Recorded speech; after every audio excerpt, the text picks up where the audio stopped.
DJ Tillu, Tillu square సినిమాలతో దూసుకుపోతున్న సిద్ధు జొన్నలగడ్డ ఒక్కసారిగా Jack సినిమాతో పెద్ద బ్రేకే పడిందని చెప్పుకోవచ్చు. ఆ తర్వాత మనోడు చేసిన సినిమా తెలుసు కదా! ఇప్పుడు ఈ సినిమా ఎలా ఉందో ఈ రివ్యూలో అయితే చూసేద్దాం. నీరజ కోన ఈ సినిమాకి దర్శకత్వం అయితే వహించారు. అలాగే తమన్ అయితే మ్యూజిక్ అందించడం జరిగింది. ఈ సినిమాను పీపుల్ మీడియా ఫ్యాక్టరీ వాళ్ళు అయితే నిర్మించడం జరిగింది.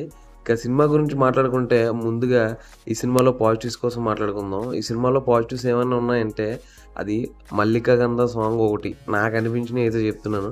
మరీ టెక్నికల్గా అలా ఇలా చెప్పడం కాకుండా ఒక కామెడీ ఆడియన్గా నాకు నచ్చింది ఏదైతే ఆ సాంగ్ ఒకటి నచ్చింది. ఆ తర్వాత కామెడీ ఏదైతే ఉందో అక్కడక్కడ ఆ కామెడీ అయితే బాగానే ఎలివేట్ అయ్యింది. ఆ రెండే ఈ సినిమాకి నాకు ఏదైనా పాజిటివ్గా అనిపించినాయి అంటే ఇంక మిగతాదంతా అంతేమీ అనిపించలేదు.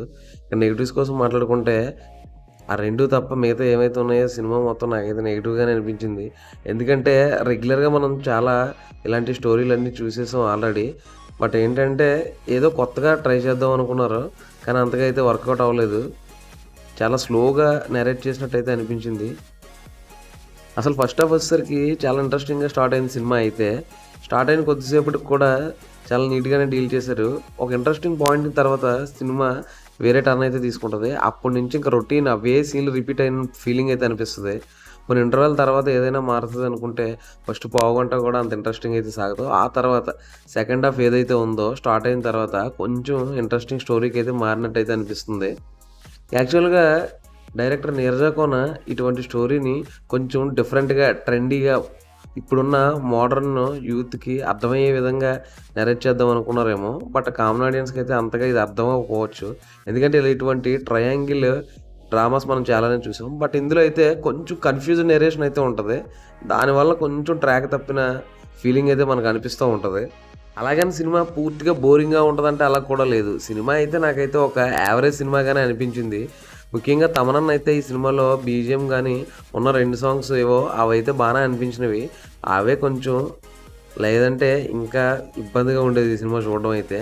నాకు తెలిసి సిద్ధు జొన్నలగడ్డ ఇటువంటి రెగ్యులర్ ఈ జానర్స్ అన్నీ వదిలేసి ఏదైనా కొత్తగా ట్రై చేస్తే మంచిది. ఎందుకంటే అతను ఆ డైలాగ్ డెలివరీ చూస్తే మనకు మళ్ళీ టిల్లునే గుర్తొస్తుంది.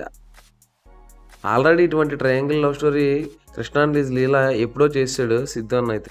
సినిమా మొత్తంలో నాకు ఏదైనా పాజిటివ్ క్యారెక్టర్ అనిపించిందంటే అది వైవార్షద్ అని చెప్పొచ్చు. వైవార్ష కామెడీ అయితే బాగానే పండింది, బాగానే వర్కౌట్ అయింది. మనకు కొంచెం రిలీఫ్ ఫీలింగ్ అనిపిస్తుంది. సిద్ధు జొన్నలగడ్డ పర్ఫార్మెన్స్ బాగానే ఉంది. బట్ ఏంటంటే డీజే టిల్లు ఫ్లేవర్స్ కొంచెం ఆ డైలాగ్ విన్నప్పుడు అది గుర్తు రాకుండా ఉండేలా ఉంటే ఇంకా బాగుంటుంది. ఆ తర్వాత రాశికన్నా, శ్రీనిధి శెట్టి వీళ్ళు కూడా బాగానే చేశారు.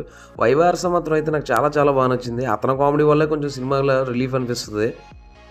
ఓవరాల్గా ఈ సినిమా అయితే నాకు ఒక యావరేజ్ సినిమాగానే అనిపించింది. మీరు కనుక ఈ సినిమా చూస్తే ఏం ఫీల్ అవుతున్నారో కామెంట్ అయితే చేసేయండి. అలాగే మరిన్ని ఇలాంటి మూవీ రివ్యూస్ కోసం, ఇంట్రెస్టింగ్ అప్డేట్స్ కోసం సబ్స్క్రైబ్. Thank you.